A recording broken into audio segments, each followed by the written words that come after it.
Ah, welcome back to another episode of the Ministry of Truth. I am your only host on this show, and what do we got for you today? Got a little bit of everything. Not really, just like two or three main subjects. Not going to spend too much time today because, well, too much time means less time for me to do other stuff. But before we do that, let's do our local or a morning ad for the day because we got to get some ads. So we're going to take a trip back to 2020, and then we're going to fast forward to 2025. And how do we do that? Bam! Look at that. American Eagle in 2020. Yep. Does it look like I want to shop there? No, I like Blackwing, but Jesus Christ, that's definitely not the kind I would go after. And then you have 2025. Sex sells. Sex sells. Just saying. All right. Now that we're done with that, now you have to start off every day with a nice song to get everyone in the mood. And what other song to do this than, well, you'll see. This should bring back memories, especially for those Generation X kids. So without further ado, ladies and gentlemen, I will take you on your first and only music break of the day. So go and get yourself some coffee, some cold brew, some energy drinks, some whiskey, some bagels if you're Jewish, and whatever it is you need, all like that. And let's get ready to rumble. Not rumble though, but anyway. See you in a couple minutes.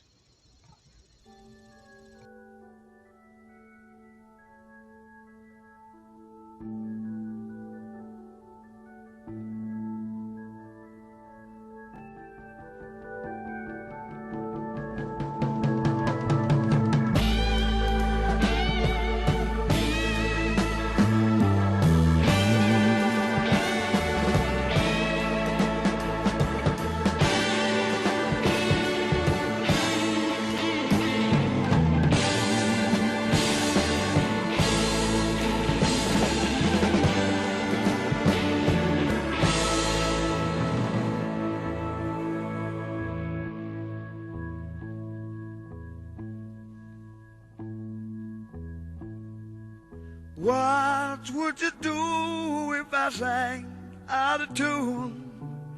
Would you stand up and walk out on me? Lend me your ears and I'll sing you a song. I will try not to sing out of key. Yeah. Oh, baby, how do you all I need is my buddy. I say I'm gonna get high. Oh, yeah. What do I do when my love is away? Does it worry you to be alone? No, no. How do I feel at the end of the day? Are you sad 'cause you're on your own? I tell you, don't even say it no more. How will you help my friend? Gonna get down and I'm praying. How will you help my friend? Yeah, I'm gonna try. How will you help my friend? Keep on getting high.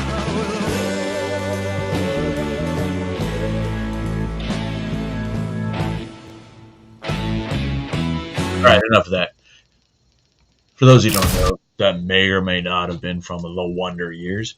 So, what happened last night that we should probably check out? Well, if you live in California, Hawaii, the West Coast pretty much, Guam, all those places, you may or may not have had a weird warning last night, right around 7 o'clock our time, my time. Hawaii was getting the evacuation, which is weird because when it comes to tsunami, where can you really go? But apparently you have to, it's like the fourth floor or higher on a building that's at least, I think, 8 to 10 floors is what they said. But anyway, that's besides the point. We're going to get into Benny Johnson. He's going to get into the initial portion of it from last night, and then we're going to go over some news coverage from this morning. So without further ado, ladies and gentlemen,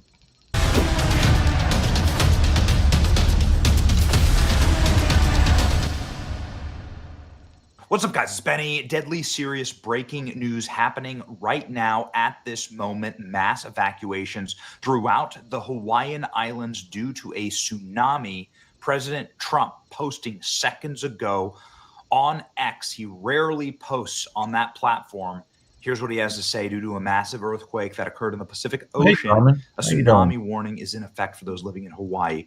A tsunami watch is in effect for Alaska and the Pacific coast of the United States. Japan is also in the way. Please visit tsunami.gov for the latest information. I was trying to say this is like one of the, not the worst earthquake in history, but, you know, the worst one in at least 14 years. Off the coast of Russia. Was it an earthquake or was it a test? Either a test of nuclear weapon or a test of direct energy weapons, which we've seen used over and over again. Or it could just be, you know, an earthquake that wanted to flood California. Strong and safe. President Trump not overstating that all of the Hawaiian Islands right now are in danger. I've been in Maui for 11 years. This is my first time hearing a tsunami siren.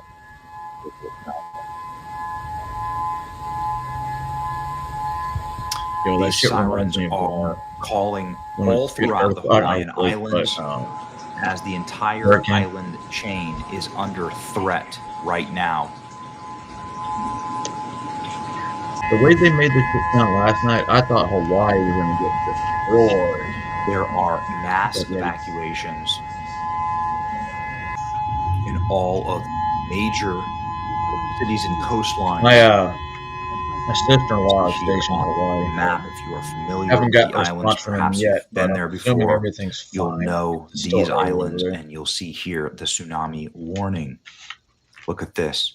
Action should be taken to protect lives and property. Tsunami warnings are effectively for the entire huge portions of every single island. This is a severe problem. It's been a monster earthquake, an 8.8 earthquake that occurred in Russia, and the devastation in Russia has already been hitting social media channels like this. Watch this. I mean, that's a devastation, but this is not what I would call damage. Footage from Russia. Look, the water got sucked out. You can see, like it's supposed to. This wave just engulfing and demolishing. All I'm going to say is if you're on the ocean side, right, like hello, Juniper, and you see all the water get sucked out of your bay, your cove, whatever they're at, and you know there's a possible tsunami warning, why would you go into the area where the water was sucked out of and, you know, let's film? Yeah, you're lucky you survived. Boats and then crashing about the shore. Russia was where the earthquake took place. This is the origin, and so it's going to hit there first. The tsunami is going to gather with greater strength. You can see here that the tsunami waves have hit and are taking over entire buildings in Russia. And huge swaths are underwater right now in mainland Russia. You can see here large buildings being moved. I even think Alaska around the country. I think Alaska was of Russia. That's where this video is from, and so everyone needs to be very, very. Chewy, it's okay. But apparently, no one was actually in real danger. You know, you can see that. These are the sirens in Hawaii. This is what it looks like from an individual's residence, and this is what it looks like from the road. They don't sound these sirens really ever, and so it is causing a considerable amount of traffic and shit like this happens. In the of course, there's going to be some kind of celebrity that does some fucked up shit, total and I do believe I getting out of Honolulu. I don't know if Alaska did. I know Hawaii did, and California did. And perhaps wisely so. Moana Beach. All right, let's get back to what we know and what may happen next. Just crazy imagery. Breaking, this is the world's I don't biggest know. earthquake in Maybe it's just me, 14 but when incidents years. like this come up, The I know they're going to M87 happen. I'm going quake to off talk of about Russia's them, but coast just triggered people tsunami like alerts Benny along the entire try to Pacific, make it sound a Hawaii, whole Japan, lot Alaska, worse than it West really Coast, all is. on edge. This isn't just big, it is I get it. historic. Expect the worst, right? I always expect the worst. But I'd also know that if something major is going to happen and it's going to affect us, I'm going to feel it. I'm going to know about it. And I'm going to worry about it. I'm not worried about this. Okay, so this massive earthquake, Hawaii residents are receiving extreme emergency alerts. Tsunami heads their way. You are in danger. Move to higher ground or inland now. Residents are being told to get to the 4th floor or above at minimum of buildings and that are at 10 stories. Look at this. This Yo, is my the type house of in alert Guam was that only you're one being given. floor. Destructive tsunami expected. Evacuate red areas. But those Evacuation were map. concrete houses Go to with the 4th rebar. floor So you of just climb tall on the roof. buildings. Take action now. This is being sent out. Also, Washington, Oregon, and California on that list. This could be one of the top 10 strongest earthquakes ever. The sirens are blasting across Hawaii. Hawaii native Tulsi Gabbard saying, please pay attention to warnings, make preparations, and be safe. Warning sirens have sounded. Friends on the phone telling me traffic is at a crawl. The estimated arrival time in Hawaii for the first wave You're absolutely right, Carmen. is 1 a.m. When I was a kid on Guam, I was more worried about hurricanes, not so much floods. I really didn't see too much floods until I moved to the States. And I think the first flood I remember was in Kentucky. And like I could go to the creek from where I lived, maybe like a 10-minute walk, where we catch crawfish and shit. But there was a creek, baseball fields, and a park. And like it was a massive area. That entire fucking area was just flooded. The park got destroyed. The basketball court they got destroyed. My baseball fields, well, they got destroyed. And that was the first time I ever had a flood. And it was also the first time I ever dealt with a massive blizzard. If everybody remembers that blizzard that hit the Kentucky, well, this whole area back in '96, where we just got back from Christmas vacation, first day of school back. Oh, we're getting released early because the snow is ridiculous. And then over 22 inches overnight. I was out of school for a whole nother month. Urgent action should be taken to protect What's lives up, and Dusty? property. Hourly Long time no update see, man. will be posted. Stay safe. Please be advised, as Homeland Security, there is a tsunami warning in effect for Hawaii. There's a tsunami watch for Alaska and the West Coast. Find higher ground now and stay safe. World's biggest quake in 14 years. Massive. You know what's crazy? When I sit back and I look at my life, I realize there's nothing left. But when it comes to a lot of major catastrophes, hold on.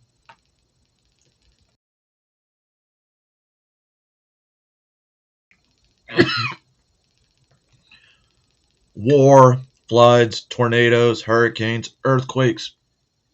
I've been around for almost all of those, and I've been in an area where it's been hit. There was in Guam, you could always feel earthquakes. Whether it was real small or real big, you always felt them. We're in a little island, you might capsize. You're going to feel all of them. War, deserts, rainforests, jungles. Oh, man. Russia, the Middle East. I've been to places most people will be like, there's no way you went there. Yeah, bruh. And I don't know why. I've experienced more in my life, it seems, than both of my parents and my sister put together. Morning tsunami waves hitting the west coast of the U.S. after one of the most powerful earthquakes ever recorded. We're trying to see the developments here stemming from this initial quake. The massive 8.8 magnitude quake struck off Russia's coast, shaking cliffs. The shocks felt inside homes and hospitals, hitting this one during an operation. Its impact causing small tsunami waves and evacuations in Japan, where people were sheltering on rooftops. And now parts of the United States feeling the impact. On the West Coast, residents bracing. Piers closing up in California amid tsunami advisories. Water surging in Hawaii, reaching buildings after waves and strong winds struck overnight. Tsunami advisories and evacuation warnings spreading throughout the islands. Flights diverted and passengers stranded in airports. Residents sheltering inside and some racing to safer ground, causing massive traffic jams. Hawaii's governor urging people to proceed with caution in coastal zones. Just be a little safe for a little longer. Keep our fingers crossed that we don't suffer a big tsunami. Madison Wade, a reporter at NBC's Seattle affiliate, says she arrived at Waikiki just hours before the tsunami warnings. They went over the intercom and told all of us to evacuate to higher ground, which means the fourth floor or above, and stay in our rooms. So they don't want anyone in the lobby right now. Experts now warn against standing down too soon. When you've got a big one, the biggest wave can come later. And back here on the West Coast, while we've certainly not seen the brunt Sure, of these tsunami waves, officials making sure to say that they are not out of the woods just yet. The National Weather Service in the Bay Area, Savannah, saying that these can still create dangerous conditions. They're seeing tidal shifts of 2 to 2.5 feet, and that can create dangerous currents up and down the coast. Which is true. Savannah? Yeah, it's a tense night there. All right, Morgan, thank you very much. All right, let's bring in Al now, who's going to sort of show us how all of this started. That's right. So here we go. All right. Oh shit, I don't have it. Hold on. I want to make sure I put it in, because I don't think I did. Shit. Give me a second. I want to pull up a video that I saw this morning. Maybe it wasn't a video, people, or is it about your precious little roadway? Remember when you were trying to buy the houses of the people in Hawaii when their houses got burned down? To the news of the day now, a big story out of St. Paul where they are under a state of emergency because of a massive cyber attack. And right now, both the governor and the mayor are working What's to up, protect Corey? the city. Hattie McDowell joins us now Well, live this to happened talk about what yesterday, exactly. and I did not know the entire city of Minneapolis-St. Paul pretty much got shut down after a cyber attack, and they called up the National Guard. They are doing. Heidi? Yeah, Rena, Mayor Carter has declared a state of emergency, and Governor Walz has activated the National Guard in response to this attack, saying, quote, it's exceeded the city's response capacity. Emergency services, including 911, are operating as normal, but city systems are down across St. Paul in order to contain the attack. We are the victims of a serious crime. The city of St. Paul is in a state of emergency after a cyber attack. We now know that this was not a system glitch or technical error.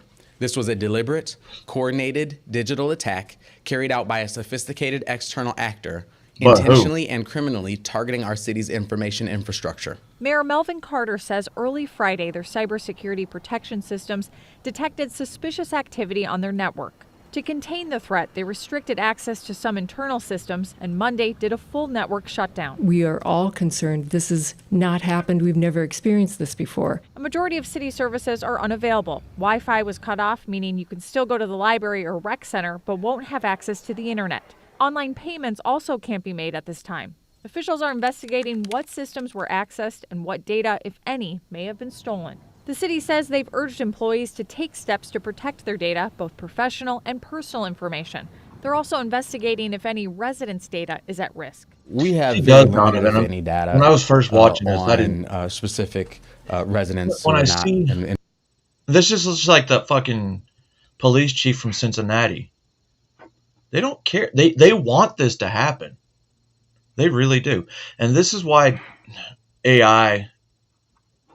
I mean, granted, AI may have nothing to do with this, but cybersecurity, with the invention of AI, is supposed to be getting better and better.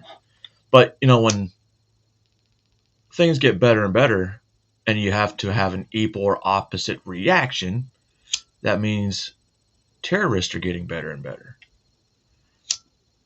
But why would they attack Minneapolis, St. Paul?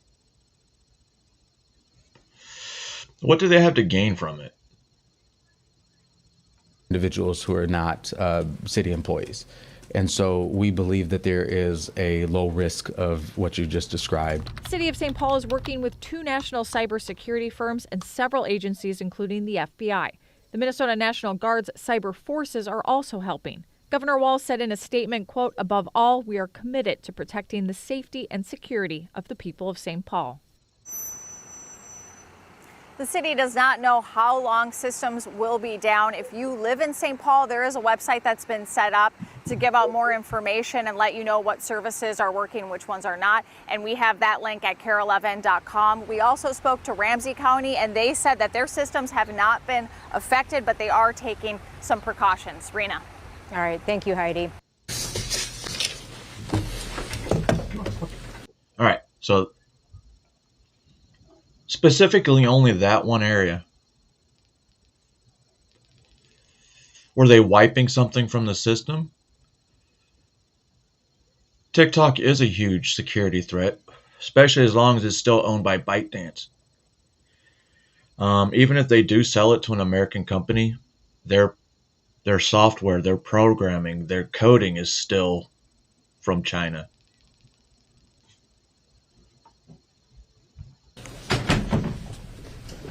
So this is the press conference. In the early hours of Friday, July 25th, our cybersecurity protection systems detected suspicious activity on our city's network.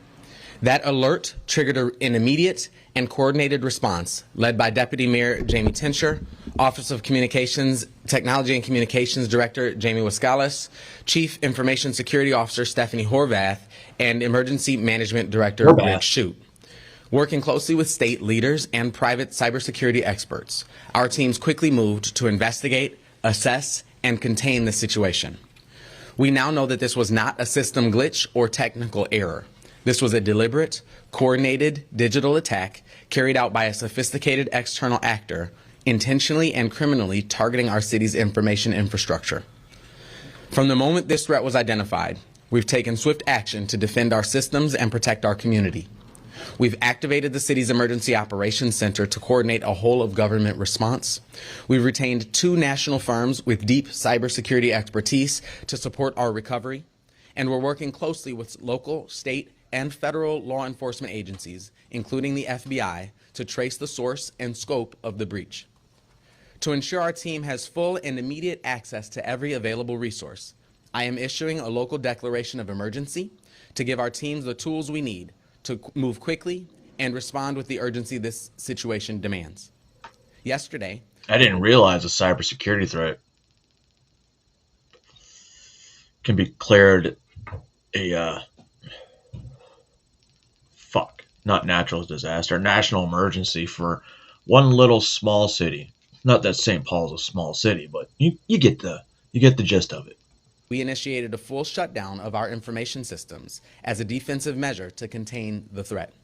The citywide service outages we've experienced, including loss of Wi-Fi. They're saying, like, information systems. Maybe this was a plan just to either delete certain, information or add. Because Palantir is well on its way to getting everyone's information and everything you do, to include when you decide you want to go poop when you bring your phone. And city buildings, disruptions to the city libraries, collections management systems, and suspension of network access for a wide range of internal applications are all the result of intentional, proactive actions taken to isolate and secure our systems. We recognize that these outages have created inconveniences for residents and city staff alike. While these disruptions are difficult, they are necessary steps to limit exposure, preserve system integrity, and protect sensitive information as our investigation and recovery efforts continue. But it's also kind of weird that I've been in direct it is contact with Governor Walz and have formally requested emergency support from the Minnesota National Guard, whose cybersecurity experts are now actively assisting us in securing, restoring, and rebuilding our digital infrastructure. Again, this breach was intentionally caused by a criminal external threat actor. Can't be that big. While our investigation is ongoing, and we continue working to confirm what systems were accessed and what data, if any, may have been stolen, we are urging all city staff to take precautionary steps to safeguard their digital security in both their personal and professional lives. To help provide more detail on our response operations, I'm joined today by Office of Technology and Communications Director Jamie Wascalis, who is helping lead our cross-agency coordination and will offer further updates. While our team will stand for limited questions at the end of this briefing, this remains not only an active investigation, but an ongoing and dynamic threat. As such, we are able to provide basic information about what has happened. Yo, that last where did it go? Headline for the last video. Minnesota National Guard deployed. You know, when you read that, you're like, oh no, deployed like it was Los Angeles or something. But then you sit there and listen. Cause I was like, why would they deploy the National Guard? Then I realized it's their cyber unit. And by cyber unit, I mean a team which would be an officer, a enlisted, and 2 soldiers. That's all you would need for cybersecurity for the entire National Guard of Minnesota.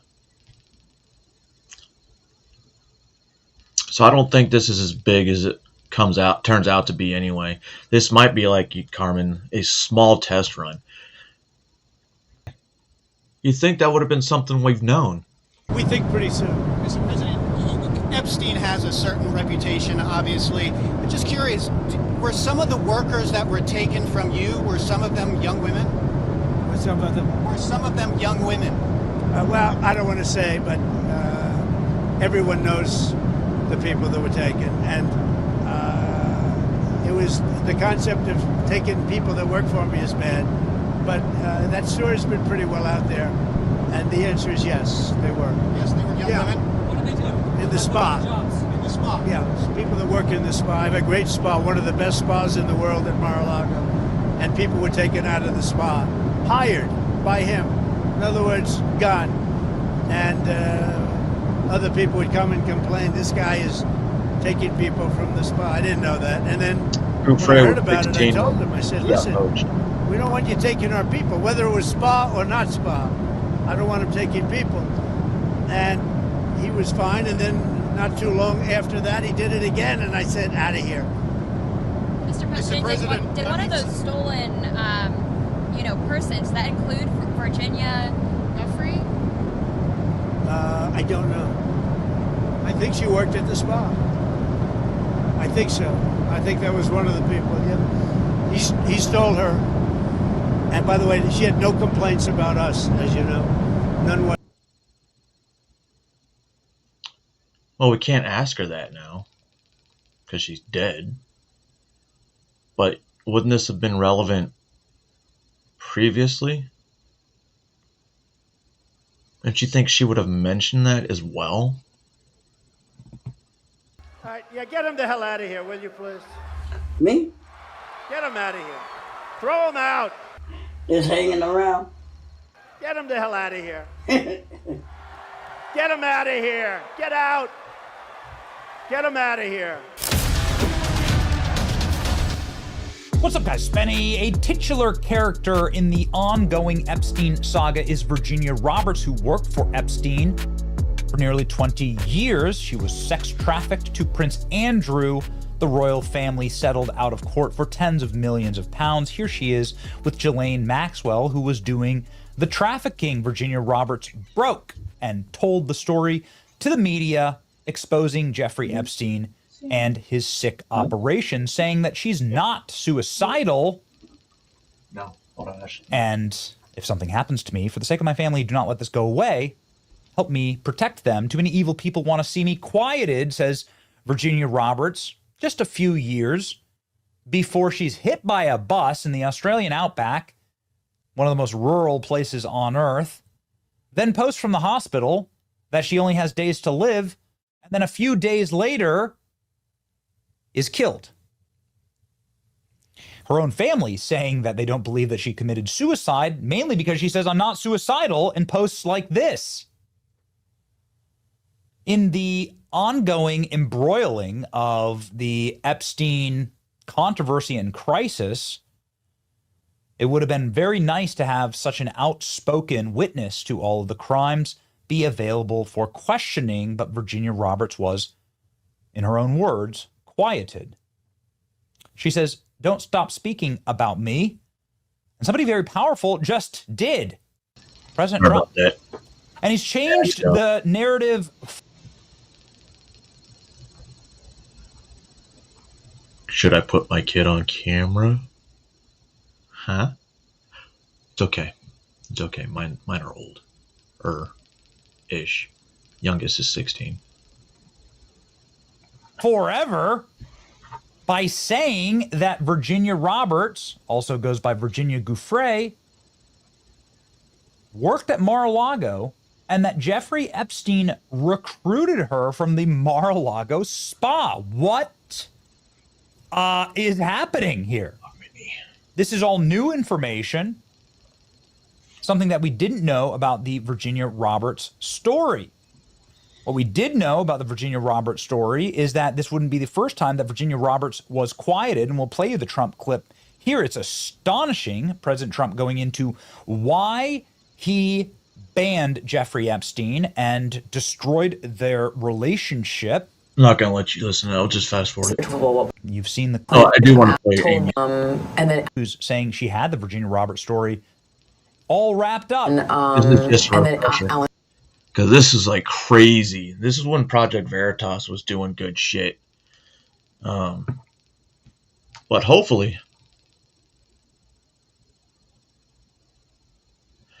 you know, Yeti, they both could be lying. For all we know. And Dershowitz was also implicated in it because of the planes. She told me everything. She had pictures. She had everything. She was in hiding for 12 years. We convinced her to come out. We convinced her to talk to us. It was unbelievable what we had. Clinton. We had everything. And they wouldn't let her put it on air. You've seen the clip. They stopped her from going to air with the Virginia Roberts story. They shut it down. Same person who shut down this story, by the way, produced the January 6th trials in the House for Liz Cheney and Adam Kinzinger. Did you know that? Interesting little trivia there. Do you know who else said that Bill Clinton has a lot of problems with Jeffrey Epstein? Well, it was a young man who was starting his political career. His name's Donald Trump. Bill Clinton. I have heard about the property deal one, Yeti. Donovan, that small accident was kind of weird because it was, she got hit by a bus in the middle of nowhere.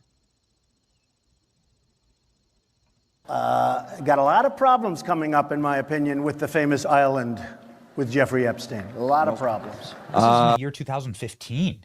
Nobody was even talking about that. Nobody even knew who the hell Jeffrey Epstein was. President Trump was starting his political career by attacking the pedophile elite. Raised the question of Jeffrey Epstein in your remarks about in the Q&A. Well, I think he's got a problem. I mean, what do you think the problem will be? I don't know, but that island was really a cesspool. There's no question about it. Just ask Prince Andrew. He'll tell you about it. The island was an absolute cesspool. So. Oh, really? Prince Andrew, huh? This Prince Andrew?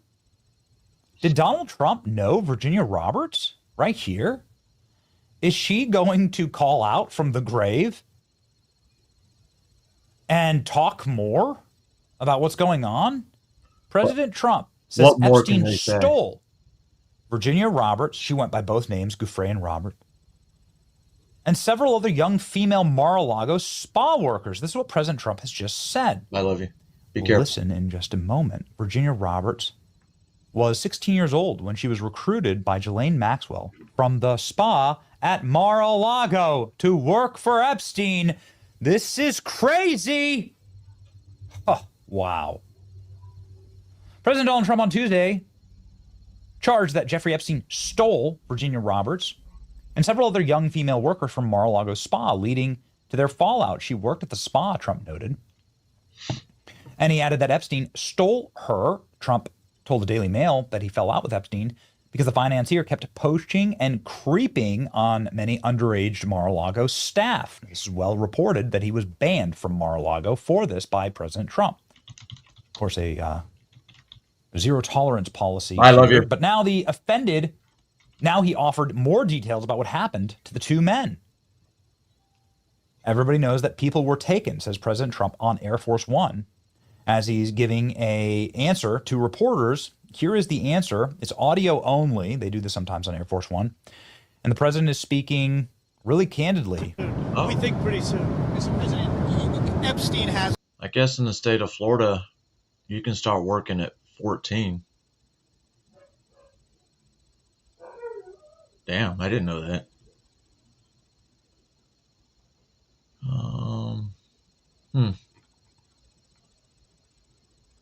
A certain reputation, obviously. But just curious, were some of the workers that were taken from you, were some of them young women? Some of them. Virginia Giuffre, or Virginia Roberts, she goes by both names. Virginia Roberts Giuffre, actually, is what the Daily Mail calls her here, was 16 years old when she was recruited by Ghislaine Maxwell. Here we go. Giuffre says she was recruited by Ghislaine Maxwell to Epstein's sex ring in 2000, the year 2000, when she was 16 years old and working as a locker room attendant at the spa in Mar-a-Lago. Before her death earlier this year, Giuffre was one of the most prominent and vocal accusers of Epstein and Maxwell. Trump noted that Giuffre had nothing bad to say about working at the Palm Beach Club. She has no complaints, none whatsoever. He pointed out Trump banned Epstein from his Mar-a-Lago club. Before that time, both Epstein and Maxwell were photographed partying. These photographs, of course, are well documented, part of the op. The fuck's a pizza? The president has offered a variety of reasons for his disassociation with Epstein, who died in a New York prison awaiting trial for sex trafficking charges. He previously said he cut off contact with Epstein because it was a creep. Other reports say the two men fell out over an oceanfront Palm Beach property. Each man wanted it. Virginia Roberts claimed she was passed around as a teenager to rich and powerful predators. She died in April by suicide. Okay. Let's ask a simple question here. Virginia Roberts had so many interviews, and she regularly interviewed in corporate media and on corporate media. I've never heard of it. Had some dirt on Donald Trump. Wouldn't she have said it? Wouldn't she have told people about Donald Trump? I mean, obviously, this was the time. This is the time to do. She had ample opportunity. But instead, she talked about Bill Clinton, and she talked about Prince Andrew, and she sued, and she won. Donald Trump, on the other hand, according to the prosecutor who put Epstein in prison, says that Trump was the only person who ever picked up the phone and was helpful in the prosecution of Jeffrey Epstein. So it's a wild moment, ladies and gentlemen. Just a fascinating moment and brand new news to us. Obviously, this matches with what we've heard before from authors like James Patterson. That I would put in the book, and I wouldn't put anything in the book that I didn't 100% believe in. And I was on a plane at one point, and the woman sitting next to me, it turned out she ran the spa at Mar-a-Lago. And I said, "Did you ever run into Jeffrey Epstein there?" She said, "Oh, yes." She said he wasn't a member, but he would come. And she said he was inappropriate with the young girls. And she said, "I went to Mr. Trump, and Mr. Trump banned him that day." Isn't that the same thing? This is James Patterson, who's one of the most respected authors in America. Listen, asshole. I love me some Waffle House, 100%. Especially when I was drinking 2, 3 in the morning. Or, 6:30 in the morning when I'm supposed to get PT, and I'm like, I'm skipping. But Huddle House was fucking... What? Yeah, I guess you're right. Now that I think of it, Huddle House was for middle-class whites. Isn't this he's a member of Mar-a-Lago, too? So that matches what President Trump is saying right now. Absolute bombshell stuff. Kevin Spacey obviously has talked about the problems with Bill Clinton and Epstein. Donald Trump is on a tear. He's constantly talking about Bill Clinton and Epstein. It seems like they have a lot more to hide than anyone else. Donald Trump's being very forthright. And J.D. Vance launching a truth bomb here yesterday to sort of seal the deal and talk about, the new framing, I would suppose, from the administration on this. And it's welcome. For 4 years under... Sorry. But you know whose name you haven't heard of in a couple of weeks or days? Dan Bongino. Dan Bongino. They talked him into staying, and that's the last thing we heard, aside from his cryptic messages. Joe Biden's DOJ. He didn't give a damn about the Epstein files. 20 years, Obama, Bush. These are the DOJs that actually went easy on Jeffrey Epstein. Perfect. Pitch perfect framing here by J.D. Vance. Here you go. I guess I'm going to be that person. There are some protesters outside accusing the GOP of protecting pedophiles, and we're wondering what you think are the reasons the U.S. government should shield the And as All right, let me see. I think I'm switching out of that.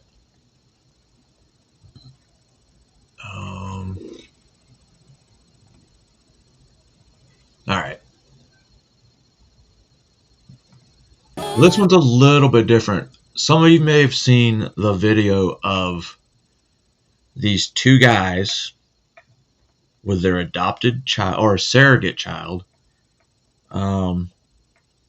showing pictures of or videos of them blowing out a candle with said child and kissing said child on their birthday every year.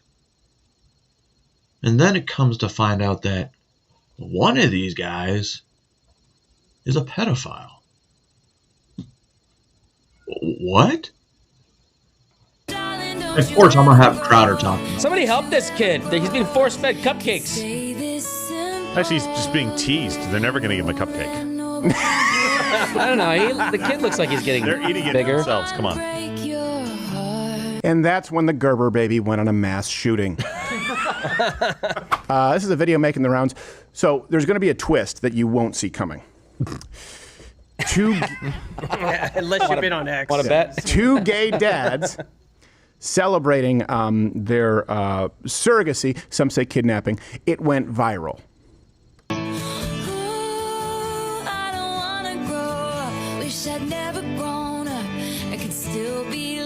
3 cupcakes. 4. It's the astronauts from Wall-E. I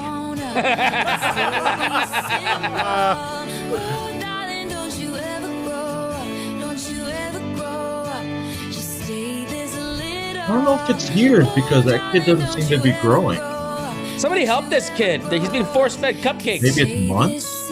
Actually, he's just being teased. They're never going to give him a cupcake. I don't know. The kid looks like he's getting They're eating it bigger. themselves. Come on.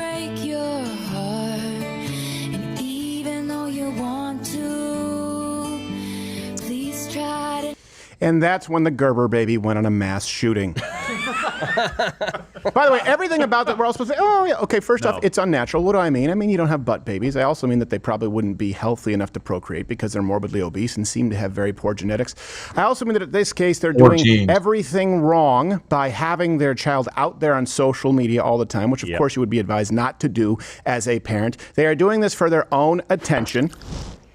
And they're setting up this child to potentially fail. This is two morbidly obese narcissists trying to play, and we're all supposed to go, yeah, it's cute. So the couple, Brandon and Logan, they created a GoFundMe to raise money for the surrogacy in 2023. And here's the twist. Here's the prestige. Brandon Riley Mitchell is a registered sex offender and has been since 2016. Oh. Sexual abuse of a minor child and possession of child pornography. A lot of child porn. What? I think it was like 12,000 images. Yeah. I think I could be wrong on that number. Any of those images include cupcakes? Because that could be concerning. It could be. Lots of them. And he spent. And I noticed that they said cupcakes. First person I thought was JD. I think he was sentenced to 23 months in prison. How? How does this man have the ability to adopt a child? Now, look, I know the adoption laws in Pennsylvania, they're supposed to prevent sex offenders from adopting. Surrogacy seems to be how they're getting around this because it's treated the same as having your own biological child, which makes no sense. Yeah, 2 penises. Wait, so how does that, what do they take semen from two semens and then 1 egg? I don't think that it works that way because only one is the one that scores the goal. Given the context, That's true. It's a small goal. The lyrics on that video are very disturbing. Yes. Let's watch it again through the lens of a wealthy, privileged, liberal woman who goes, "Isn't this sweet?" Whereas we're all supposed to. I'm not saying that all gay people are child sex offenders. I'm just saying that a much higher portion of them are compared to the average heterosexual population. Does that offend you? Does that offend you? Don't really care because a sex offender now has possession of a child. Has the child been taken away from them? Do we know that? Is there an update? Nope. Has the child been taken away? Nope. Oh, okay. So, sick. A guy who was in possession of child porn now can source his own. Yeah.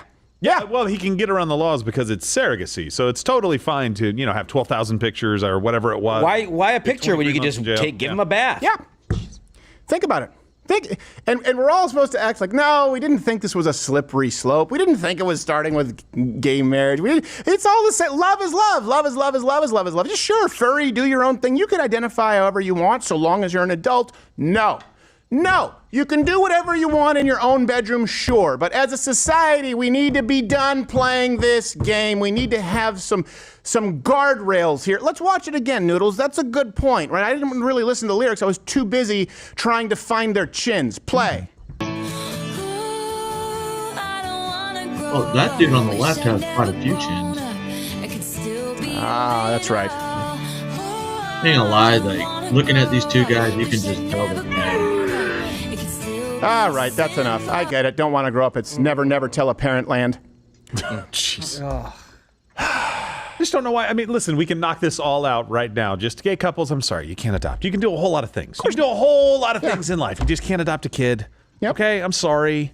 Can we at least start the line at sex offender? Yeah. Can we at least start Well, there? We do, Child sex offender. Start there. We do, but it seems reasonable. Why is this happening?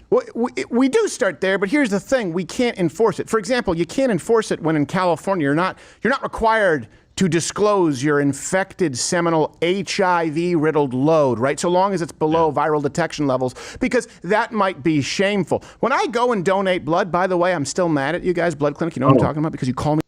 Pay attention to what he says, because this is the same reason I can't donate blood. All the time because of my rare blood type, and then I go in and you put me through the paces. Like, you called me, you little shits. I think anyways, when I go in, you guys ask me if I've been to certain parts of London in the night because of mad cow disease. But there's a push that, of course, you shouldn't have to disclose your. I'm sorry. What? London in the night because of mad cow disease. But there's a push that. See, he can't donate blood for the same reason I can't, and because mad cow disease. Can't really test for it, apparently. So who knows? Maybe I have mad cow. And I've been running with that ever since I found out. Of course, you shouldn't have to disclose your homosexual behavior to give blood, as though we're all supposed to. No, there isn't a disproportional percentage of them who have AIDS. It's not entirely, meaning 100% virtually in North America, a gay man's disease. Why would we treat them any differently when donating blood? How about we should treat them differently because statistics exist in reality and we all know. We're done living. We did it with COVID. No more agreed upon lie. No sex offenders. You have to disclose your AIDS, and you have to disclose if you, for example, prefer the poster of Roger Moore to Farrah Fawcett over your bed when you go to give some of your AB negative blood, okay? Those are the rules. Let's start enforcing them. And yeah, I think we should give a little bit more stringent screening to gay couples. I wonder if the mother knows. Like if the mother... The surrogate? Yeah, the surrogate. Yeah. I mean, if she didn't know he was a sex offender, probably false pretenses. Yeah. Well, yeah. I think Pennsylvania ought to get on it. Love is love. Research has been done for you. You're welcome. So was it the sex offender's semen? It doesn't fucking matter at this point. The fact that it's allowed in the state of Pennsylvania shows you that there's a fucking lack of caring when it comes to actually protecting children.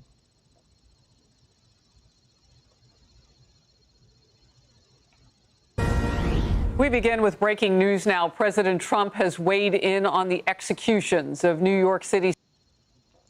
So this happened yesterday. I think this is before.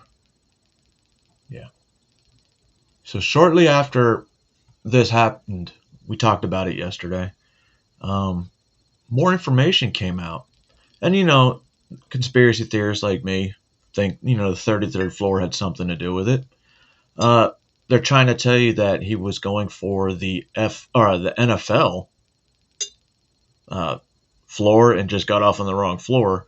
But one of these employees, or one of the people he shot, not in this one, yeah, this one, just happened to be one of the executives for Blackstone. Blackstone, also not BlackRock, similar, very similar. Because then you look at BlackRock, you have Dylan Roof, and then you have the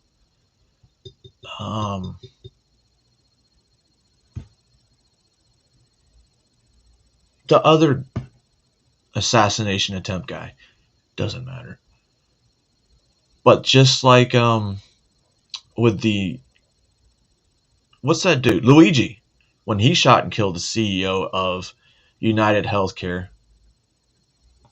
which oddly enough, I believe I have to check, one of the senators has quite a bit of money coming in from United Healthcare. Citizens and an NYPD officer at a Park Avenue corporate building at the end of the workday yesterday. The coward who did this committed suicide at the scene, reportedly. The president's social post just today. I have been briefed.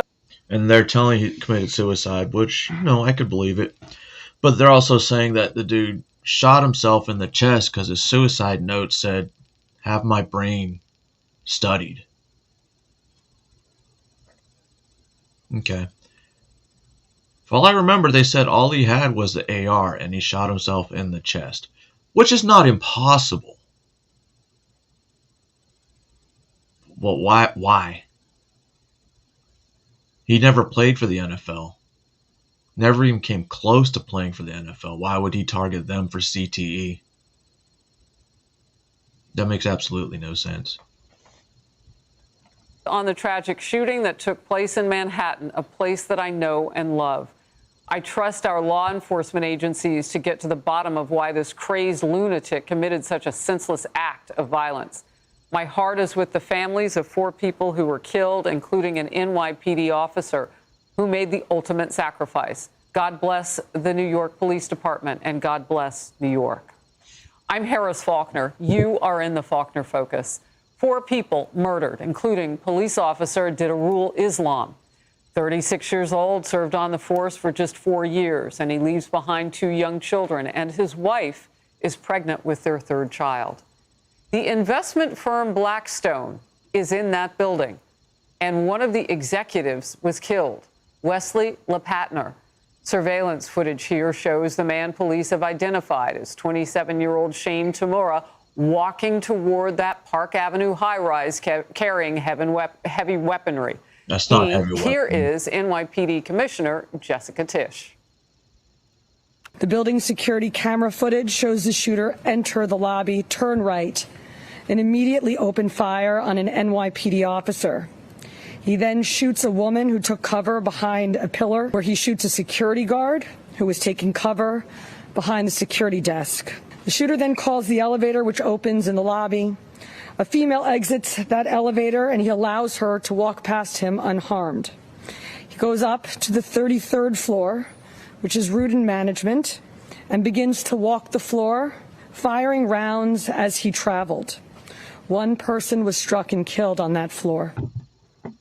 Employees inside their offices had stacked furniture and anything they If you could remember to find yesterday, doorways. the 33rd floor was not part of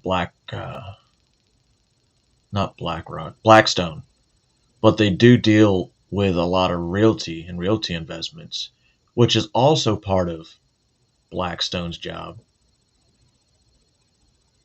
So maybe he got off on the right floor,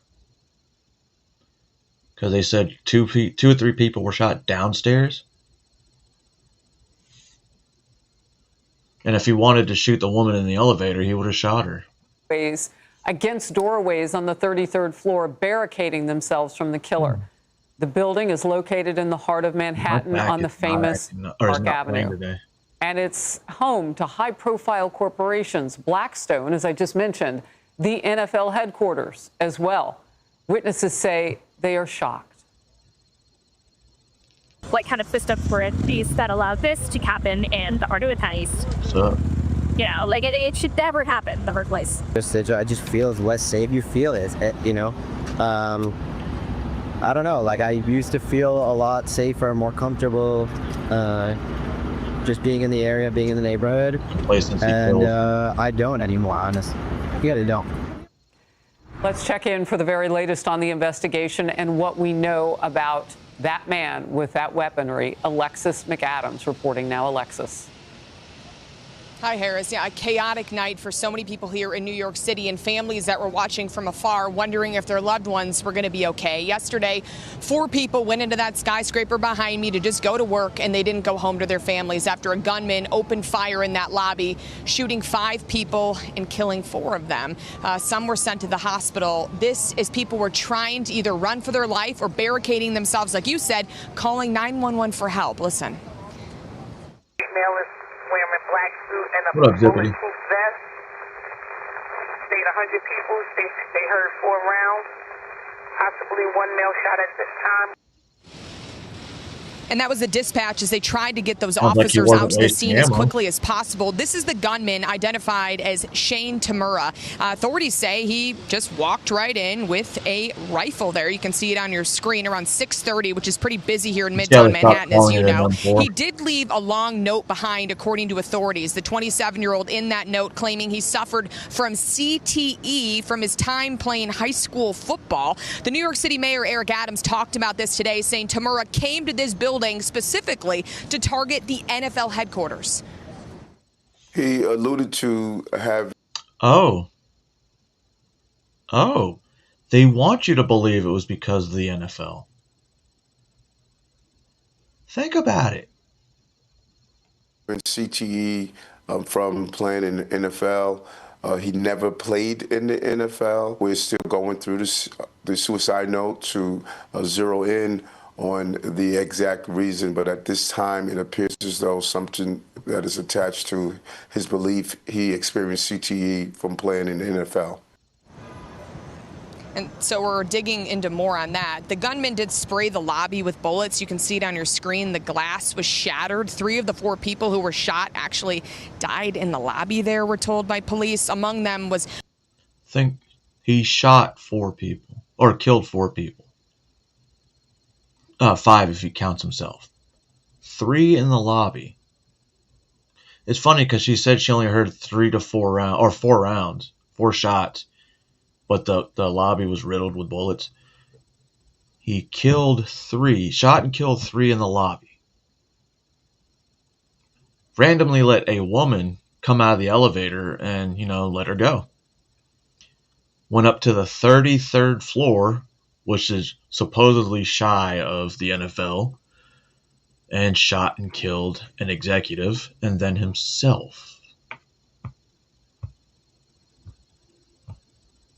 What an odd thing to say. Blackstone employee Wesley LePatner.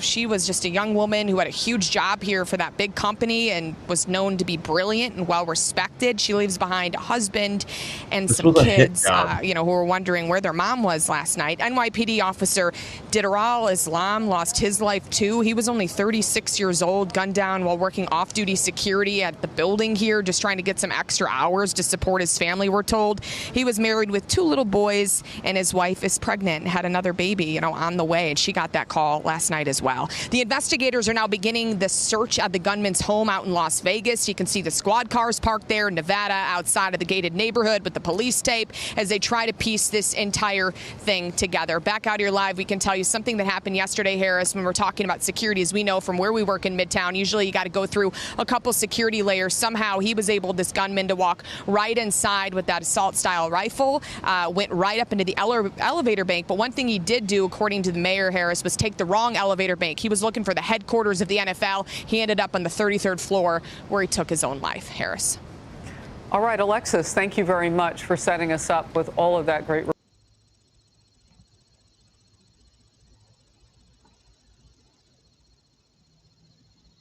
He went up to the 33rd floor just to take his own life. You forgot to mention that's where the executive was killed. At a supposed realty group.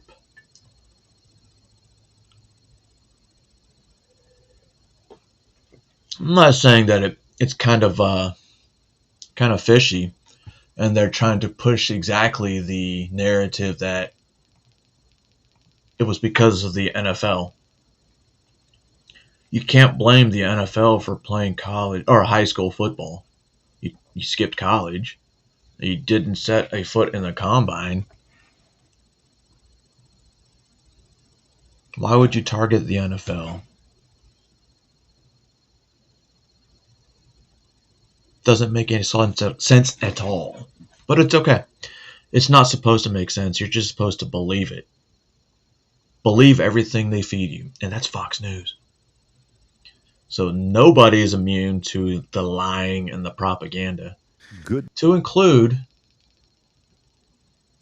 CNN. However, every once in a while CNN gets a analyst, contributor that just blows everyone's mind and puts people in their place. We know Mr. Scott Jennings, and we're going to have 2 videos from his PBD interview.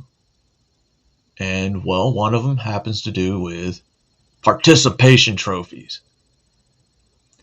And it's funny because, like, I don't know, one of my kids, whenever we do competitions and they didn't come in first, I would tell them you lost.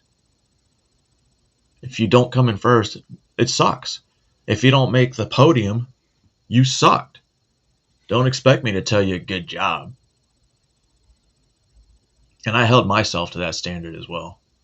By gentle parenting. Hello, F around and find out. This is a Wall Street Journal Same story. with Mike. This does not offend me. I have 4 children. So yes, I want to hear your thoughts on this. Rob, this is an actual story that just came out, folks. It's called Goodbye Gentle Parenting. Hello, F around and find out. Parents are back. They're making a comeback. Yeah. Oh, wow. Parents are ditching the softer approach to child rearing that has dominated the culture and taking a harder line out feral, there. What is it? Feral? What is it? What does that mean? Out feral, they're feral? Anyways, let me read the story to you. And then, Scott, I'm coming to you first, okay? Because I want to know how you parent your kids. Soft. You're like, baby, it's okay. Everything's going to be okay. All right. Every Carla little Dillon, thing is going to be 35-year-old all mother of 2 outside Richmond, Virginia, lullaby. embraced a FAFO, F around and find out, parenting style, throwing her 13-year-old son against the wall and taking a baseball bat. I'm just kidding. Damn. Whoa. Sounds like my child. No. Throwing her 13-year-old son in a pond after he sprayed her with a water gun, stating some of the best lessons in life are the hard ones. She rejected gentle. Oh, wait. If my kids sprayed me, they knew it was going to be times 10. If they sprayed me with a water gun, I'm spraying them with a water hose. If I'm near water, they're going in. Gives 2 fucks what they're wearing. I'll throw you in the water. Same with my wife. And she hates it. So what does a good husband do when your wife absolutely hates something that you think it's funny? What's a good husband do? He continues to do it. Don't lie. Women, men, admit it. It's the fact. That's like smacking your wife on the ass every time you pass her. Just the way it is. Parenting saying, my kids will walk all over me if I do that. And noted, maybe our kids wouldn't like that, but not to be rude. My kid is tougher than yours. FAFO prioritizes consequences over gentle method, which critics blame for Gen Zers' workplace and mental health struggles. John Wellington, a 46-year-old stand-up comedian, and FAFO, father of 5 from Somerville, South Carolina, believes hardline parenting is necessary, stating the era of participation trophy is over, and it caused us to get a little bit soft. He required his high school daughter to attend color guard practice despite her dislike, saying, in the real world, when you commit to a loan or car payment or house payment or even a marriage, you have to finish that thing until it's over with. Scott, thoughts on this? Wait. So to take the marriage all the way to the finish, I can say that I made that whatever the fuck they call it, vow. Well, me and my first wife were still alive. Till death do us part. Yeah. I don't know where that came from. My bad. Ever tell you the story of how I never got baptized?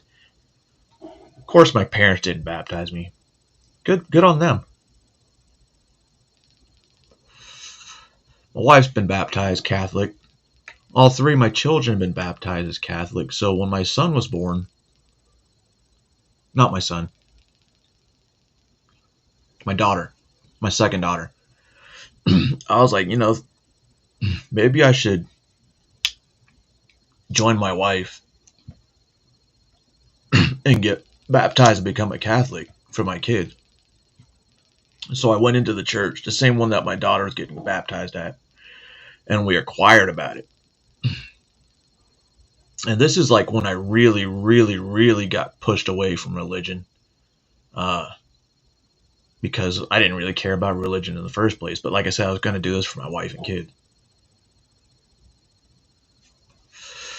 But we're getting in through the questioning.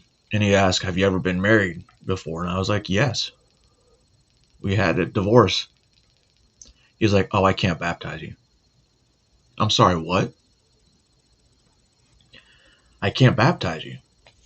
I was like, whoa, why not? Because you were never divorced by God. Oh, okay. The fuck does that mean? Well, you're committing a sin. Oh, so you're telling me I can't get into the kingdom of heaven because of somebody like you who doesn't want to baptize me, which came out later to find out that he totally can baptize me. It was just his preference. Well, after that, nah, fuck that. Fuck that. And I told my wife from that day on, I'm like, no, I'm never going to follow that organized religion bullshit again. Well, cool thing is, I think even my wife now is pushing away from Catholicism and seeing the error of her ways.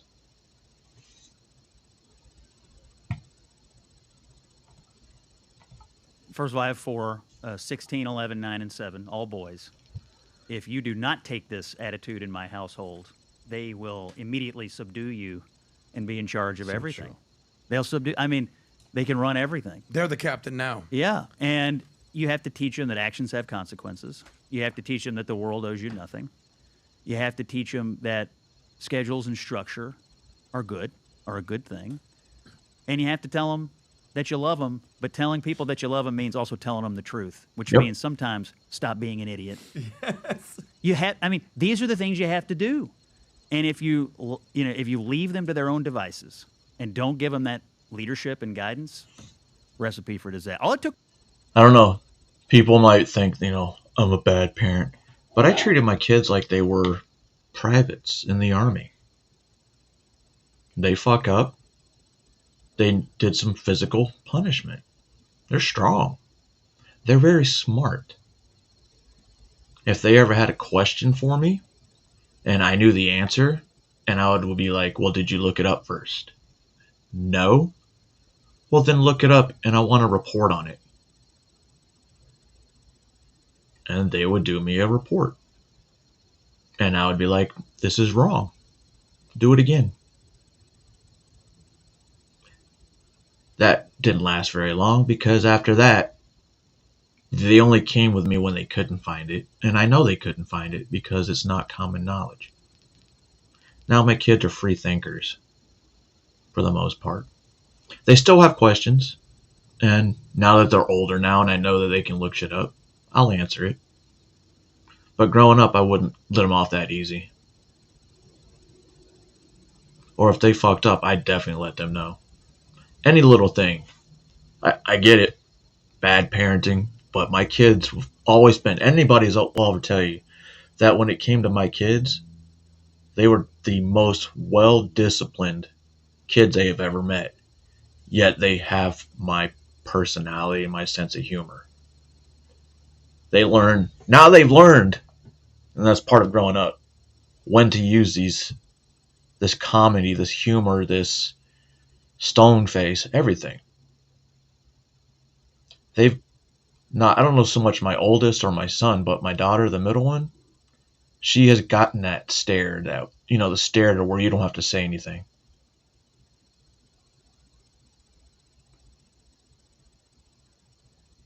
And you're just like, oh man, I fucked up.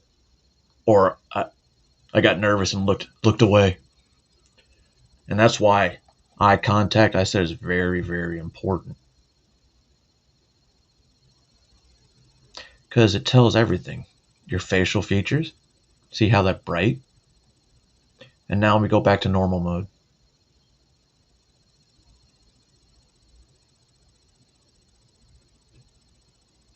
How'd that work? And nothing's really going on in my mind.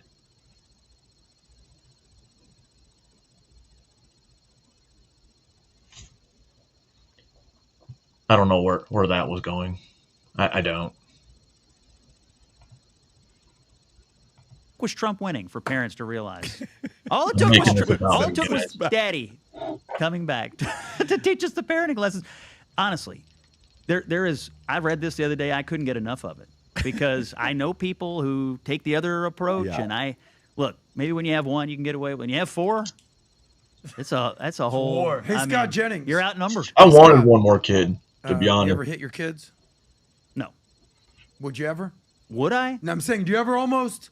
Almost? Pow pow? Nothing? I've spanked my kid. Not necessary. If you show the But proper adult like I said, leadership. they only learn that. They only learned it. Not learned it. They're like, fuck. And it's like baseball. Their first time, they're like, oh, man, that sucked. I'm not going to. Then they fuck up again, and it happens again. And then in the third time, they're like, oh, shit. And that's when the stare comes into play. The stare comes into play right after that. You never have to raise your hand ever again. It's unnecessary. You never hit one of your kids? You're not going to get in trouble here. Well, you're saying hit like beating, like spanking. What's your I'm saying approach? that Hang on a there's second. levels This is to good. this. This is actually a very good question. I want to know. What's your approach? My approach is that we're the Completely adults, different from we're my the father's children. style. So I'm not here to negotiate. I'm not here to debate. I'm here to tell you how it's going to be. And that if you don't accept that, actions have consequences. You're going to learn this later in life. I mean, I tell them this all the time. Decision making is vital, and actions have consequences. And so I never try to let situations spiral to the point where everybody is angry and on the brink of an emotional reaction. Mhm.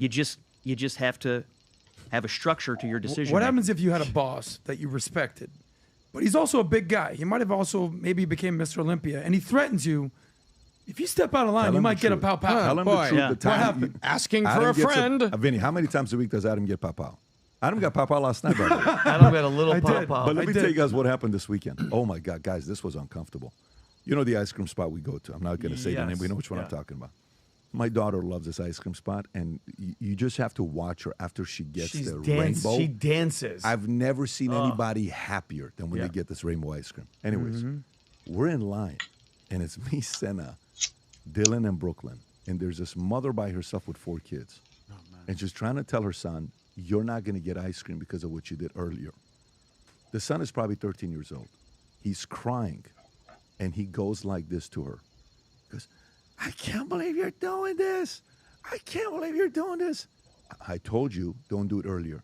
You're such a dumbass, Mom. Oh, no. You're such a dumbass. Whoa. And all of a sudden, I'm like, oh, my God, my blood pressure Yeah. And then Senna looks at me. And then Dylan looks at me. I said, go ahead and try that on me. Yeah, exactly. Go ahead, try that approach, see what happens. Go ahead. Go for it. She's like, I cannot believe how he's speaking to her mom. That's His not mom. the first time he's done that. No, that's not. That's no the way. thing. Funny, He of knows course, he can do it. Because they're like, oh, talking to his mom like that, and nothing happens. If my kids ever backtalked their mother, it didn't work out well for them. But one of the things I also instilled on them is, if you're going to talk to me and you're talking back, make sure you acknowledge that I'm your father or that she's your mother. And that's why every time they'll talk, they'll end it with mom or dad. They'll begin it with mom or dad. And if they forget, because to me it's disrespectful, I remind them. Or be like, who the fuck are you talking to? And then they'll say it. I don't know. Maybe that's discipline. Maybe that's structure. Because that was what's taught to me from day one. I don't know why I keep going off in these fucking tangents. No, he can and do there it. are no consequences. So I look at He the knows. mom. I'm like, let me ask you a question. Does your son play sports? He does. He's so wonderful. And I'm trying to like see if she's, because then I look at her hand. First thing I look at her is hand to see if she's got a ring. Okay. I look at her hand and I'm like, she's married. Who the hell gives him the permission to talk to you like this? Yeah. I understand if there's not a father figure in the picture to be there to teach the discipline. What makes him think he can talk like this to you? Great point. But then at that point, the way she said it, they're such great kids. You think your son called one of the you- reasons we have kind of softer children and weaker emotionally is because when we were kids, the shit was happening to us and it was okay. Shit was happening to me on a daily basis and in ways that I hope nobody else in my family will ever have to deal with. So we're saying we're not going to be like our parents. And then we think of the trauma we got and we try to avoid that. And then people get lost in the, oh, shit, I think I'm being too strict. And so they slack off and give the kids a little more rope until it's too late and they've got so much rope that you can't pull the slack away. Got to remind your kids that the discipline, and like he said, there's consequences for your actions. And it's obviously apparent that there's some people in this community we're all in haven't quite learned that yet. And that's everybody. Not everybody, but if it fits, it fits. That's you. And if you know somebody, then yeah. That knows somebody that knows somebody. Dumbass in public. You know I heard it. That's a great kid. That is a big problem of parents wanting to be friends with their kids.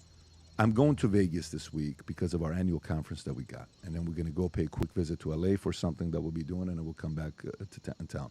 We'll be out of town for a week. I mean, you can be friends with your kid, but you got to know. They got to we're know putting together. There's the that message. line. Just like when you're in the army, you can be friendly with your soldiers, but at the same time, they're still your soldiers, and you need to differentiate that line between humor and going overboard. On what message you want to give to these 10,000 guys at MGM Grand Arena, okay? And I'm with Tom. Was it Saturday night or Saturday night? Right, we're together. Saturday. Tom, what time did we finish Saturday night at the house? You, me, and our very good buddy Tigran didn't finish till 12:30. Yeah. So we're done. And you know what it is, Vinny? We're going through all these pictures that I went back and found. Okay, all of these pictures. Okay. And you know the best one is here, Tom. The very respectful, Tom. sentimental Tom side. Oh my Tom's got God. that side, right? But anyways, we're going through all these pictures. Don't judge. okay? Maybe I was upset. And you know what That's it the is? Tom I know. It's thinking about messaging. That sometimes when you're trying to help develop somebody, God didn't put that person in your life at the time to try to be your best friend. That person's in your life to lead you at this phase. So God willing, one day you guys can become friends in the future. And I can take a minute.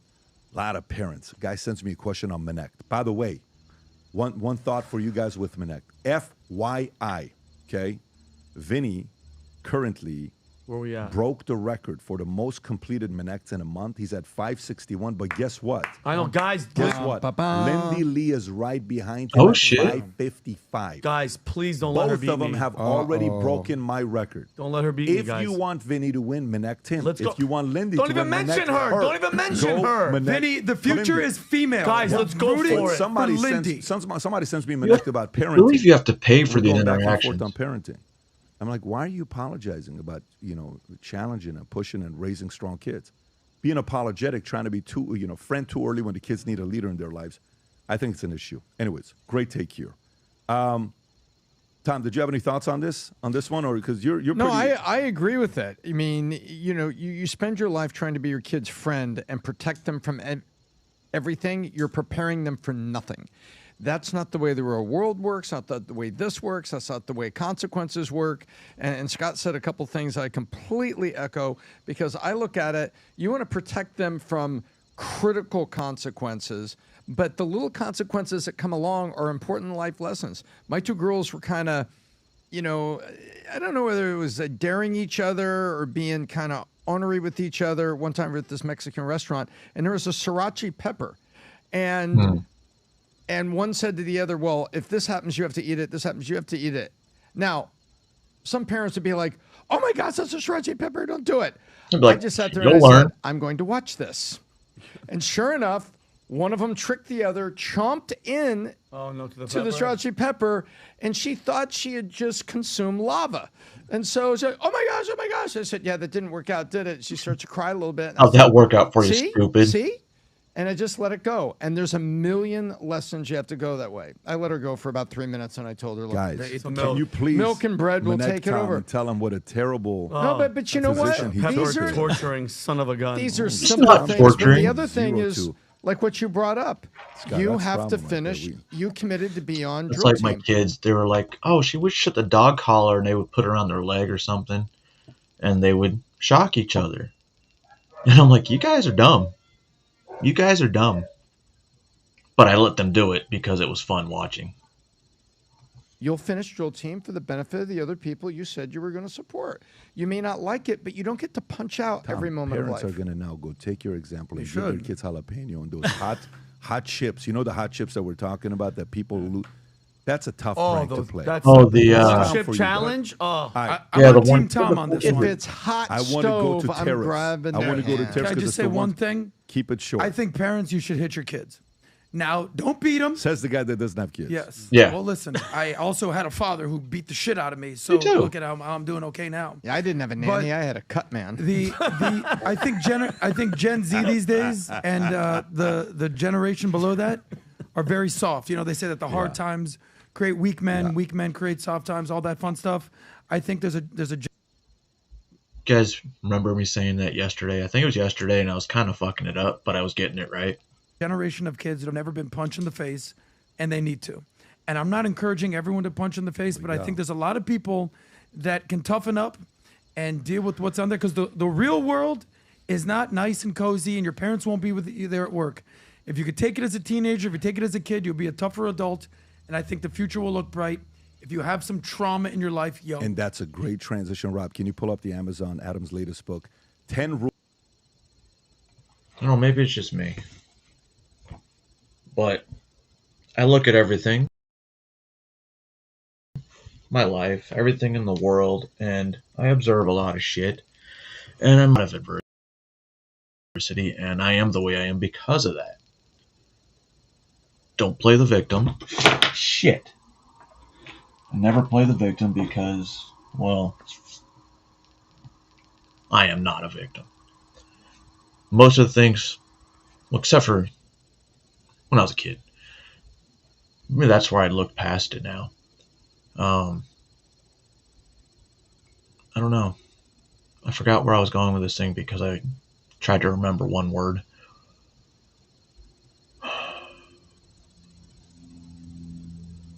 I don't really know where I was going with that. I totally lost my train of thought. Well, that, and I got this drink.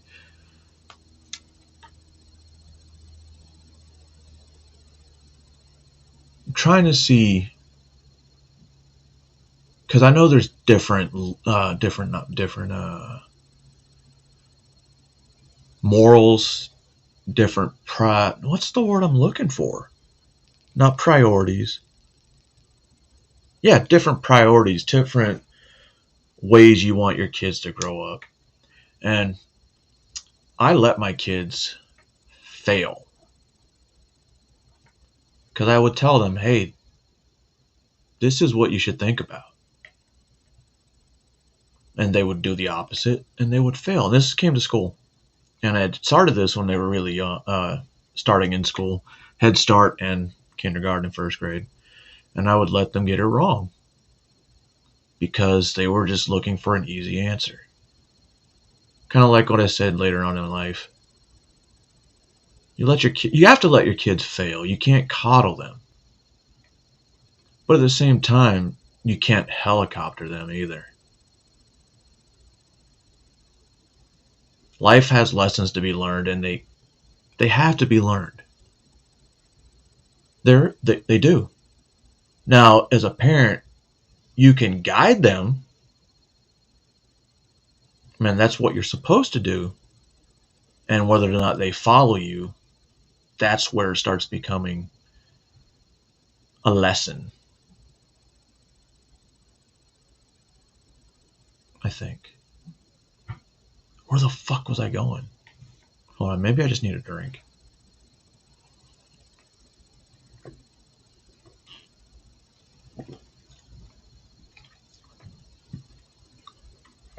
Life has lessons. You gotta learn them. If you shield anybody from consequences, or even the idea of consequences, then they're gonna keep doing it. Because you're gonna make it easier and easier and easier for them to keep doing it. And they get the attention, they get sympathy, and then they always expect. What the fuck? I lost it again. It works, though. Whatever I did works. It was... Maybe it was all still in discipline from the young age. And the failures. Fail a test? Where am I going? I don't think it just has to do with school. I think it has to do with more than life. I think that's more what it is. Because school was easy to fix. But, let me think of an example. My oldest daughter. She wanted to move out, almost immediately after she turned 18. Maybe she waited till she started school year. And she moved out her freshman year. And I was like, listen, you can move out. I'm cool with that. I'll help you move out. But I'm telling you, it's a bad idea. Because that rent is not what you're going to think it is. And your job doesn't pay as much as you think it does. So she got a roommate. A roommate she thought she knew real well. Turns out the roommate was a hoe. And had male collars at all night. All day. All nights. College kid. Her dad was in the military. And I guess he was super strict and she became a hoe. Whether or not my daughter did, I don't really give a fuck because she's an adult at that point. However, there was a certain... Nah, no, I don't want to do that to her. But ended up 4 months later, she moved back. She had to break the lease. And I was like, once you sign that lease, you have to play it out for the whole year or you're going to lose money. And like I told her before she even did this, I'm like, you need to stay. And it has to do with money. She left, came back, and she had to utter that, you were right, Dad. You were right. Then we'll fast forward maybe a year. She's dating this dude, and I'm like, he's a piece of shit. And then we had a argument, and I told her to get the fuck out of my house. And I literally kicked her out. That's when the cops got called. And she moved in with him. And I told her, because this is when she just got a dog. And I'm like, I guarantee you, and I told my kids, I guarantee you that dog's going to either be getting rid of or he's going to come here. And 2 days later, I told him, she was going to give the dog away. I'm like, I told you, I took the dog. The dog's mine now. And then I said, she'll be back here within a month. And I didn't contact her. I let her mom and her siblings talk to her. A month later, she has a falling out with this kid. Moves back in again. And I literally told her, listen, the next time you leave, and I don't think you're ready, you've already learned a lesson twice. There is not going to be a next time. You leave, don't come back. A couple years later, she gets married, and she's gone. Thank God. Lessons learned. My other daughter, currently in college, she didn't even think about moving out. She still hasn't. She's about to start her second year. She has no desire to move out. Almost like she learned a lesson from another sibling's failure. And that's how it trickled down. The older sibling would fuck up, they would learn. And so when that situation came about, they're like, you know what, I'm learning. But even they would fuck up something, and I would still make them learn that lesson.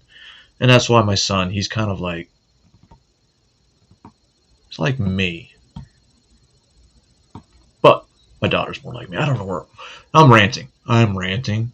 Anyway, ladies and gentlemen, boys and girls, and children of all ages, that not really children of all ages, because that's just fucked up. Yeah, I think that's all. And I should probably not do Granddaddy Perp in the morning again. But yeah, little bit more about me, my perspective and way of life, which is good.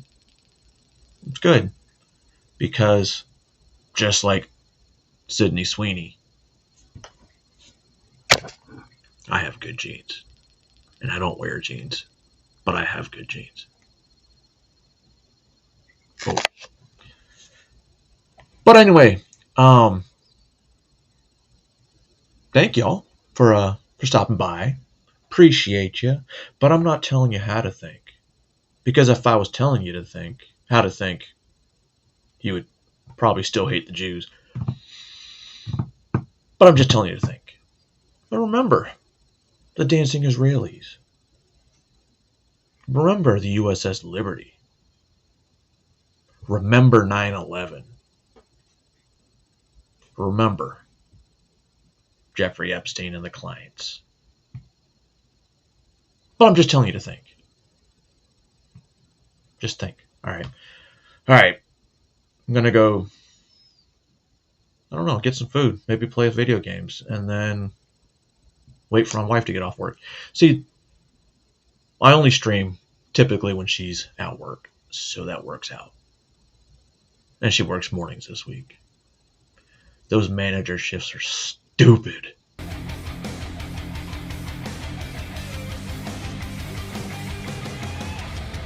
All right. Well, bye. You're waiting on me?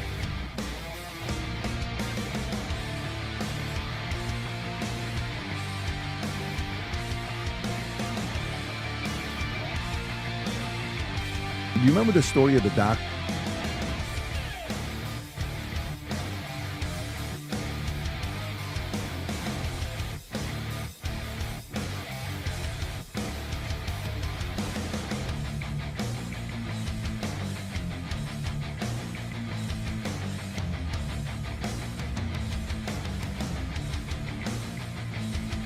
For real.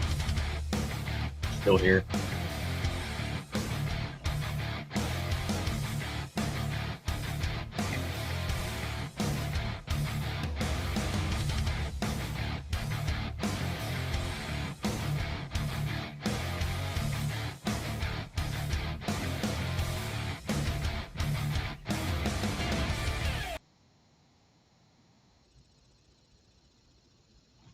What are y'all doing? Fine, let me check something.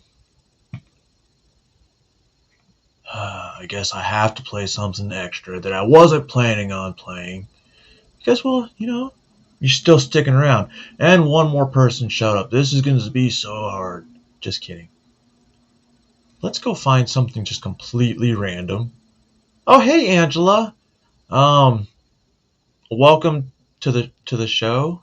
I actually just finished. But I'm trying to find one more thing before I get out of here.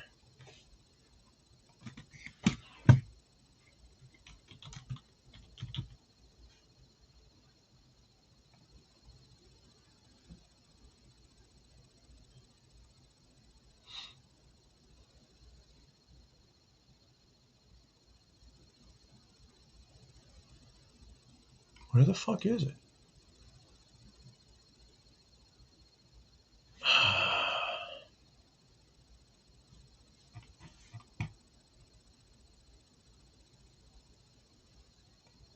Pentagon.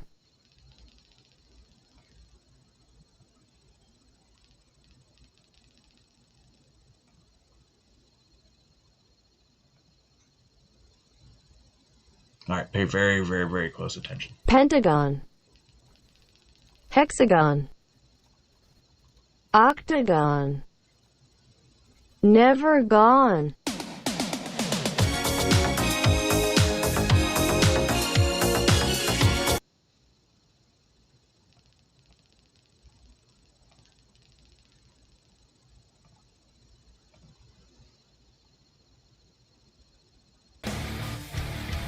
What y'all get?